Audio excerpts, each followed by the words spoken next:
सदा परिभवगनमभीष्टदोहम् तीर्थास्पदं शिवविरञ्चनतं शरण्यं वृत्तिहारतिहं प्रणतपालभवाब्धिपोतं वन्दे महापुरुष ते चरणारविन्दम्।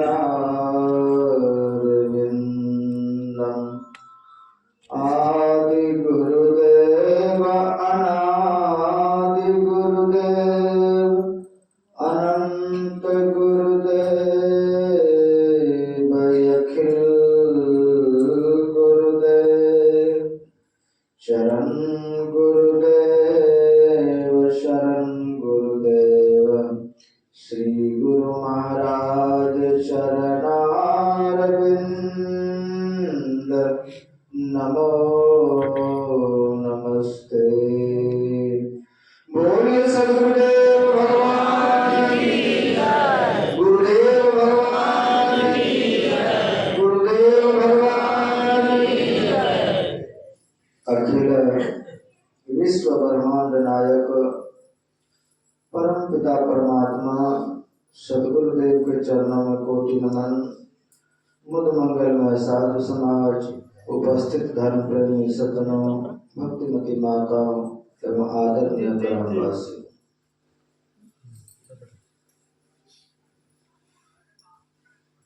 एक ऋषि था जिसका नाम था वाजसर्वा। वो अपने जीवन में बहुत अच्छे अच्छे काम किए थे, बड़े बड़े यज्ञ किए थे, इसलिए नाम ही पड़ा था वाजसर्वा। यज्ञ के कारण उसका यश था बहुत।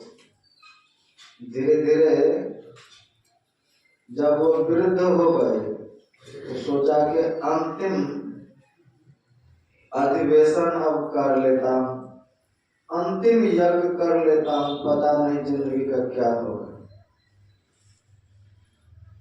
तो अंतिम यज्ञ वो किए। उनमें बहुत ऋषि मुनि महात्मा ब्राह्मण को निमंत्रण दिया। यज्ञ की जब समाप्ति हुई सोचा कि दान अब खुले हाथ से करें। उसके पास बहुत बड़ी गौशाला है, तो विचार आया कि हम दानी भी बन जाएं और गौशाला भी मेरा साफ सुथरा हो जाए। इसलिए जब महात्मा लोग विदा होने लगे सोचा गाय दान करते हैं। तो जो गाय अंतिम बार खा चुका दोबारा वो खाएगा नहीं, जो गाय अंतिम बार दूध लिया गया है, जो गाय कभी बछड़ा दे नहीं सकता है, ऐसे गाय उसको सींग पूछ पकड़ के उठाए और उठा करके रस्सी महात्मा को पकड़ा दे तो महाराज ये गाय को दान। ऐसे से सब किया। उसका 5 वर्ष का बेटा था नचिकेता। वो देख रहे हैं कि पिताजी ये अंतिम यज्ञ है और अंतिम यज्ञ में आप ऐसे क्यों कर रहे हैं?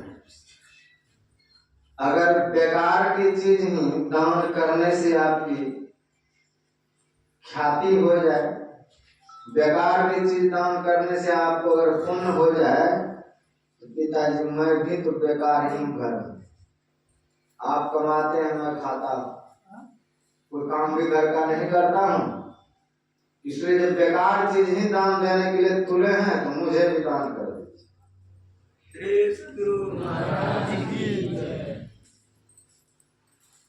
तो एक बार कहे, 2 बार कहे तो अरे बच्चा ऐसे बोल रहा है। वो जिद पर अड़ गया कि हमको भी किसी को दान कीजिए। वाजेश्वरवा को क्रोध आया, कहा जाओ मैं तुमको यमराज को दम करता हूँ। ऋषि पुत्र था, सब दिन ध्यान भजन किए थे, चल पड़े।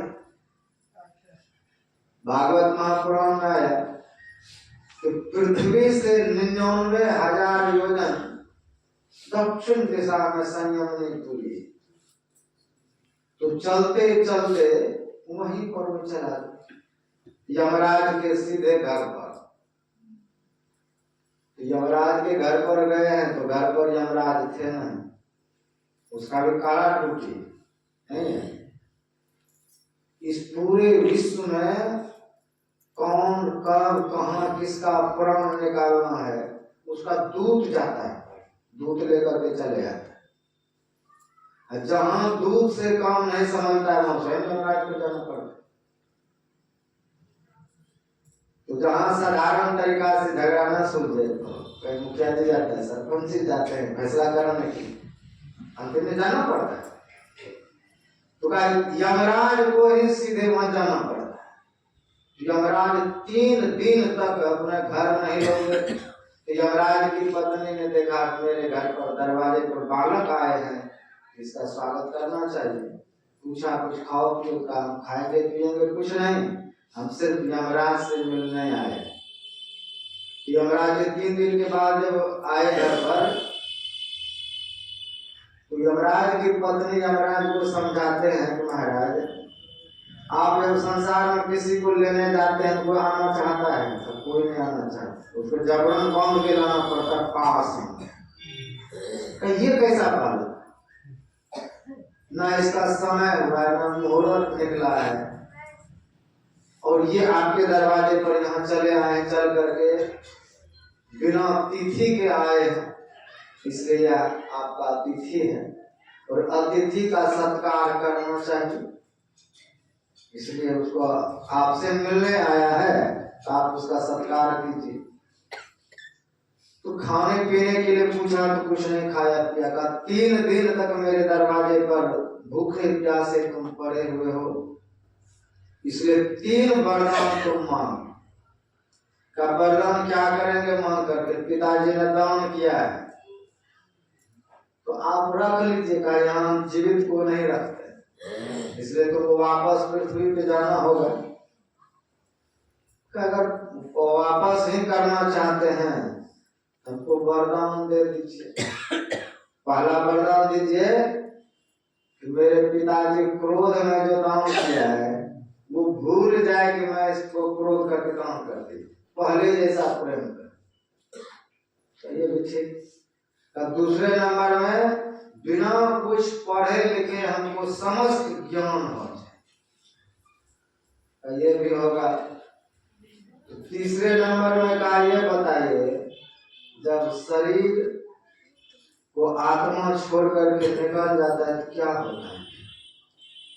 आत्मज्ञान के बारे में पूछा, आत्मा का क्या होता है? शरीर के साथ ही मर जाता है कि कुछ बचता है? तब यमराज पीछे हट गए। का इसके बदले में तुम 1000 वर्ष की आयु मांग लो। का महाराज हम 1000 वर्ष की आयु क्या करेंगे, अंत में तो आप लेने आएंगे।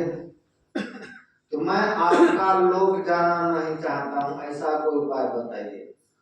1000 वर्ष का उम्र नहीं चाहिए, स्वर्ग का राज नहीं चाहिए, पृथ्वी पति में बनना नहीं चाहता हूँ।